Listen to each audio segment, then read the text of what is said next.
يا أيها الذين آمنوا اركعوا واسجدوا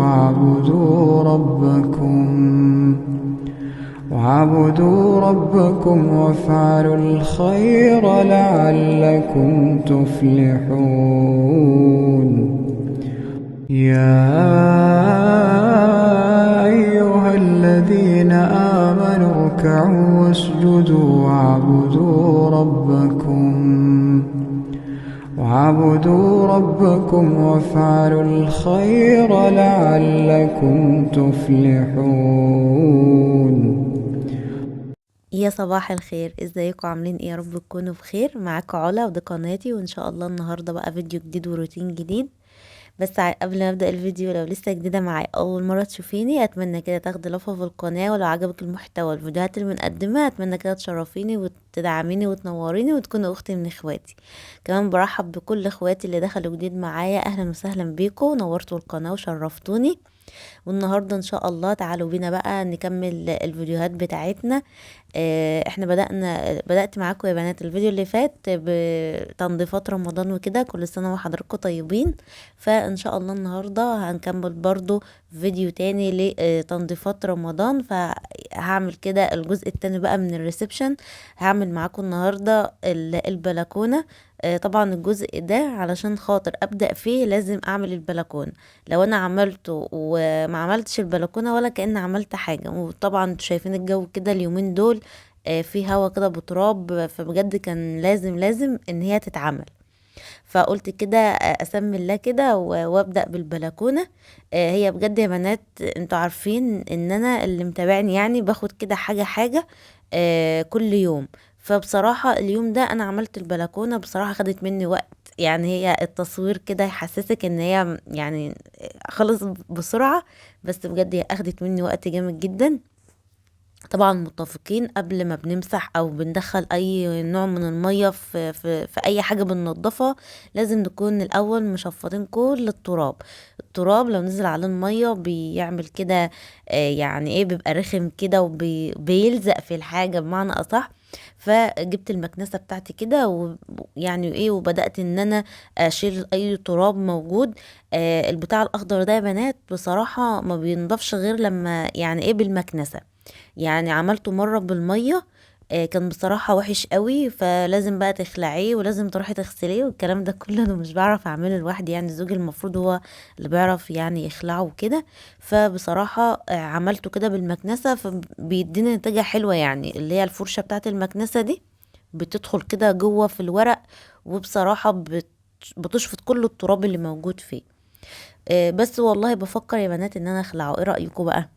يعني وانا بنضفه كده حسيت ان هو بدأ تقريبا ايام قبل ما اعمل الستارة وكده، فالشمس كانت بتيجي عليه كتير، فبدأ ان هو كده حاساه كده بدأ ان هو يتكسر معايا.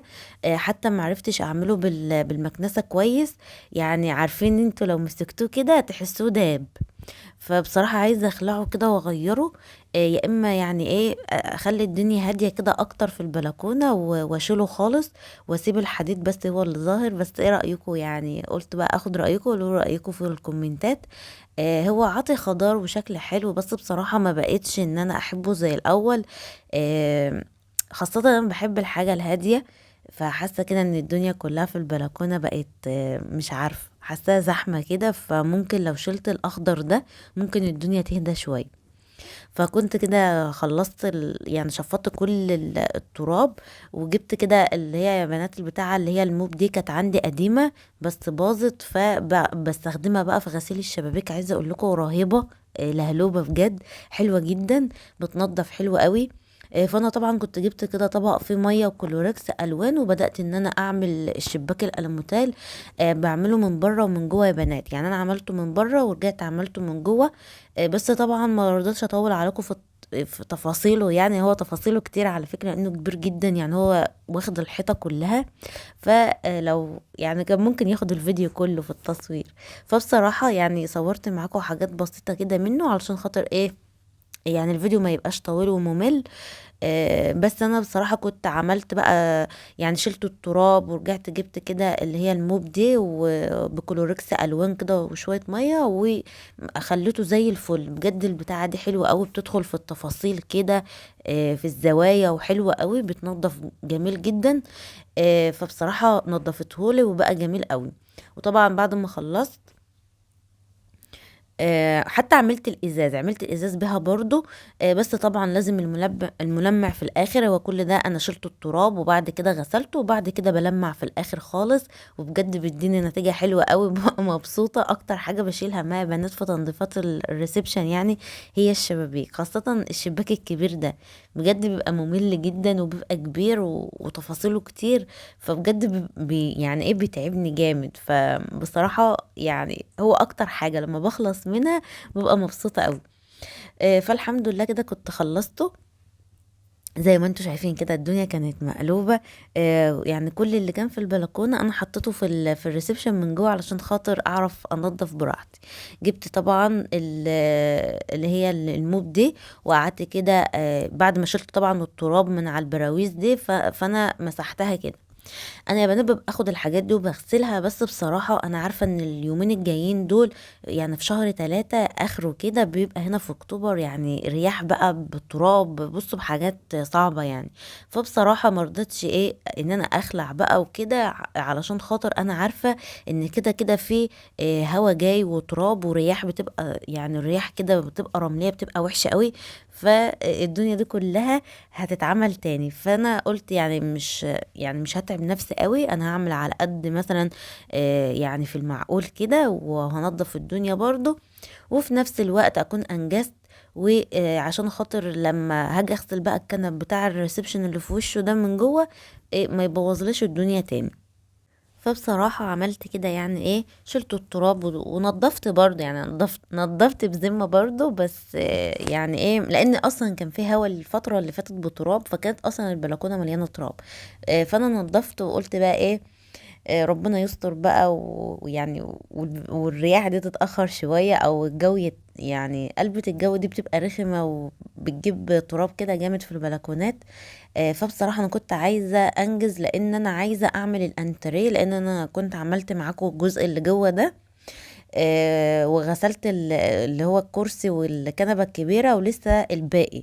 فانا بصراحة كنت عايزة انجزهم. على فكرة انا عملتهم يا بنات، بس ان شاء الله الجزء التاني بقى في الفيديو الجاي بإذن الله، اللي هو بعد ده ان شاء الله اللي هينزل لكم ده. يعني انا عملته وصورته معاكم. فانا بصراحه كان لازم اعمل البلكونه قبل ما ابدا في الكنب او في الكرسيين اللي هم في وش البلكونه دول على طول. فالحمد لله كنت انجزتها يعني وعملتها وخلاص. وعملت كمان الكراسي، بس مرضتش يعني انزل لكم في نفس الفيديو، لان كان هيبقى طويل جدا. كان هيبقى فيديو طويل قوي. وانا بصراحة الفيديو اللي فات انا مش عارفة، عايزة اكلمكم في الموضوع ده. مش عارفة التفاعل بتاعكم كان عليه ضعيف قوي. حتى اليوتيوب بيقول لي يعني سايب لي رسالة كده فوق الفيديو ان يعني اللي بيشوفوا الفيديو يعني مقترحش كتير، بسبب ان اللي بيشوفوه كل مرة ما شافوهوش. فبصراحة كنت زعلانة جدا.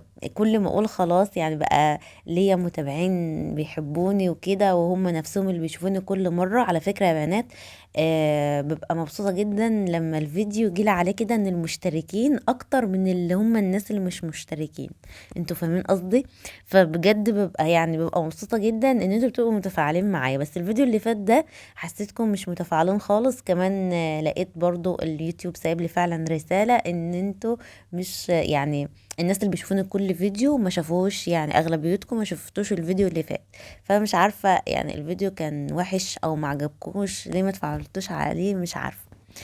بصوا انا في حاجه بس انا عارفاها، وقبل ما ادخل اليوتيوب انا عارفاها ان قناه الروتين بالذات اللي مش بتظهر فيها يعني بيبقى متابعينها قليلين او ما بيهتموش اصلا بالقناه دي.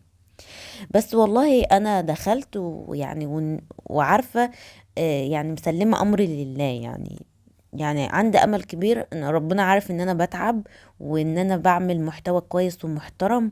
وهتقولي لي ما انت بتنظفي في البيت، ما كلنا بننظف وكده. لا بس انا ببقى يعني مش عارفه اقول لكم ايه، بس انا ببقى قاصده ان انتوا في الفيديو بتاخدوا حاجه مختلفه، حاجه يعني ببقى عامله فيها حاجه مختلفه، حاجه تستفادوا منها. انا عارفه ان انتوا كلكم بتنضفوا في البيت وكل حاجه وبتاخدوا، واحنا كلنا بنشجع بعض، بس ببقى يعني نفسي احط حاجه في الفيديو كده مهما كان ان انتوا تستفادوا منها. يعني اعمل حاجه كده، اعاده تدوير، اعمل مثلا وصفه حلوه، اعمل حاجه. ببقى والله نفسي من كل فيديو تطلعوا بيه بحاجة، يعني حاجة فعلا تستفادوا بيها.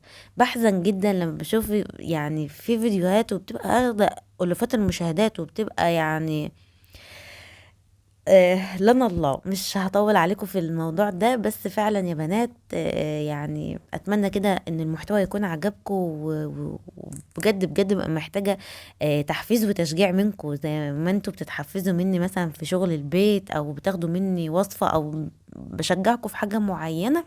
فببقى نفسي برضو ان انتوا تشجعوني، لان فعلا حتى انا طولت في الفيديو ده بسبب ان الفيديو اللي فات ما جابش مشاهدات كتير، فبجد كنت زعلانة جدا من قلة التفاعل. مش زعلانة ان هو ما اقترحش، زعلانة ان هو ما كانش عليه تفاعل من الناس اصلا اللي عندي اللي بيشوفوه كل مرة. فمش عارفة، مش عارفة، بس يعني حبيت كده افضفض معاكم شوية. انا كده كنت خلصت يا بنات. هتقولي انت يعني ما غسلتيش النجيله بتاعتك ليه؟ كنت قلت معاكم الناس اللي متابعاني من زمان عارفين ان انا مش بغسلها، بسبب ان انا كان عندي في البلكونه ده عصافير كتيره جدا، وكنت تقريبا كل يوم يعني كنس ومسح، كل يوم امسحها واكنسها، امسحها واكنسها واغسل النجيله. بصراحه كانوا زهقوني جدا يعني، فالنجيله كانت قربت ان هي تبوظ. فبصراحه انا بعملها بالطريقه دي، بكنسها كده بالمكنسه من فوق وتحت وبعملها بالموب دي مع كلوركس الوان وميه، بتبقى زي الفل، بتبقى مش محتاجه مني خالص ان انا اغسلها، لان هي بصراحه يعني جودتها برضو مش قد كده. فعشان احافظ عليها هي نضفت وبقت حلوه، مبقاش فيها تراب ولا اي حاجه خالص، وبقت نضيفه. وحتى لو عليها بقعه ولا اتنين الموب بتشيلها مع الكلوركس الوان. ويعني انا مش بحب افور قوي يا بنات في روتين التنظيف يعني. النتيجه اللي بتريحني او بتاخد مني اقل مجهود انا بصراحه بعملها. مفيش احسن من الصحه، يعني في النظافه حلوه كل حاجه، بس مفيش احسن من الصحه. انا كده كنت الحمد لله كده خلصت. قلت بقى اما اكنس يعني القطعه كده من الريسبشن اللي انا كنت حاطه فيها البفات والحاجات والبين باج واللي كانوا في البلكونه ومكان الزرع، وهكنسها طبعا. وقبل ما امسحها ده كده مسحه. وطبعا يا بنات انا ما عملتش الكنب ده في نفس اليوم، انا عملته تاني يوم، لانه بصراحه كان عايزه اقول لكم يعني كنت هبطت جدا. البلكونه والله سبحان الله خدت مني وقت. وطبعا زي ما انتوا عارفين ان احنا ورانا حاجات تانية، لسه في غدا، لسه في يعني هعمل مثلا حاجه للولاد حلوه، في مذاكره، في حاجات كتيره يعني. فانا بصراحه باخد يعني ايه حاجه حاجه. وانت كمان يعني ما تجيش على نفسك وعلى صحتك، وخدي حاجه حاجه، بتلاقي الدنيا بتنجز يعني، والدنيا بتنضف يعني، وبتبقى حلوه وزي الفل. طبعا كنت قفلت كده الحمد لله، والدنيا بقت تمام كده في الريسبشن. زي ما انتوا شايفين انا شايله اصلا كل حاجه والفازات وكل حاجه. انا كده لما باجي انضف بحب اشيل كل الفازات والحاجات، بس السجاد طبعا مش هشيله عشان خاطر برضه لسه الولاد والبرد وكده، فمرضتش ان انا اشيله. طبعا اليوم ده اكيد غدا سريع زي ما انتم متعودين معايا. فاعمل معاكم ان شاء الله كفتة البرغل كده في صينية بطاطس.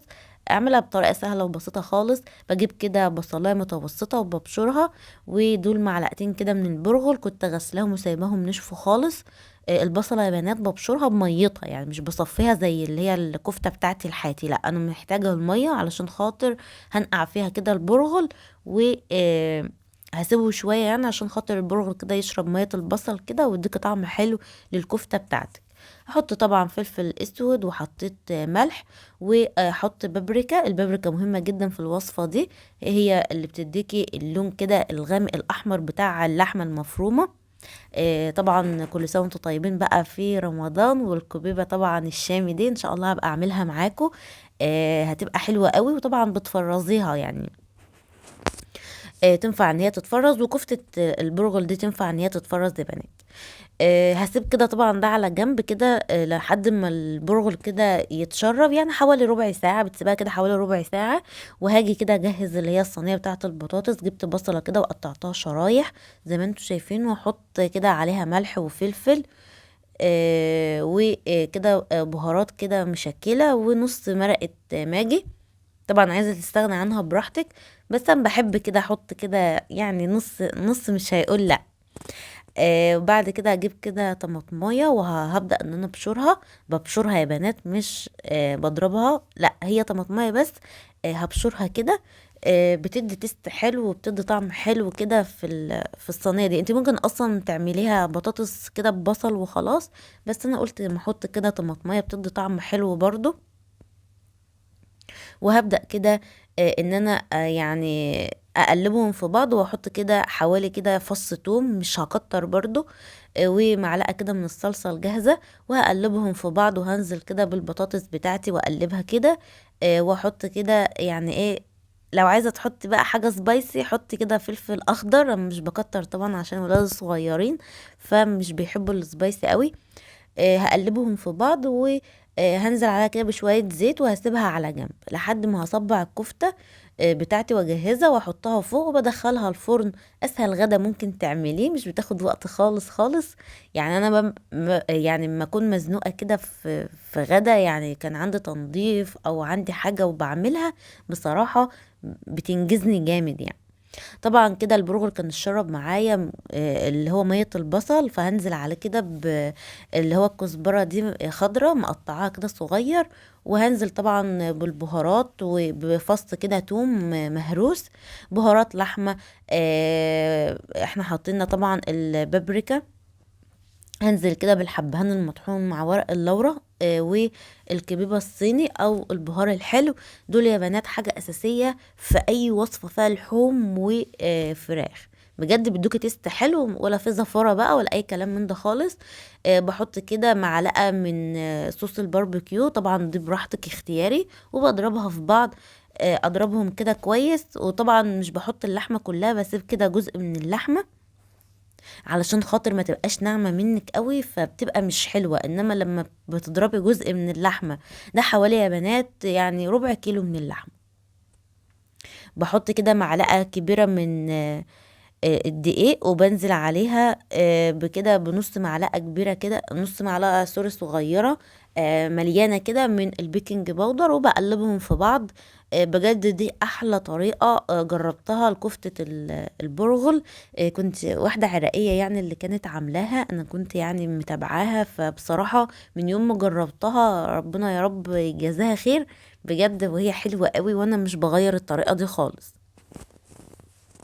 هي طبعا بتبقى يعني بتلزق سيكة كده حاجة بسيطة، فانا ببقى احطها شوية كده تتشمع يعني في التلاجة. بس بصراحة أنا كنت مستعجلة عليها، فجبت شوية زيت كده وبدأت ان انا اصبعها واحط كده طبعا الصوابع يا بنات، الصوابع في الكفتة لازم تبقى يعني ايه مالية نفسها كده، عشان خاطر ما تنشفش منك في الفرن. لو انت بتشتكي ان الكفتة بتنشف منك في الفرن، ده بيكون بسبب ان انت بترفعيها قوي. فاديها كده يعني براحتها، يعني تبقى تخينة كده وحلوة. كنت عملت طبعا يا بنات البسكوت ده وشكلته كده على شكل البوتفور، بس بصراحة كنت هبطت والله. ان شاء الله اعمله معاكم في فيديو تاني. وكمان حبيت ما اطولش عليكم الفيديو، بس بصراحة كانوا ولادي طالبين مني اعمل لهم بسكوت يعني وكده، فضحكت عليهم بالبسكوت ده، بس حلو جدا وطعمه حلو، وان شاء الله اعمله معاكم في فيديو جاي. لو بقى وصلت معايا هنا اتمنى كده تدعميني باللايك، ولو لسه ما اشتركتيش اتمنى كده تشتركي من الزرار الاحمر اللي تحت، وفعلوا زرار الجرس عشان ان شاء الله يوصل لك كل جديد. وان شاء الله اشوفكم في فيديو جديد، واتمنى كده الفيديو ده يكون عجبكم. اتمنى يا بنات كده تدعموني باللايك بجد عشان خاطر الفيديو يترفع. واشوفكم ان شاء الله، والسلام عليكم.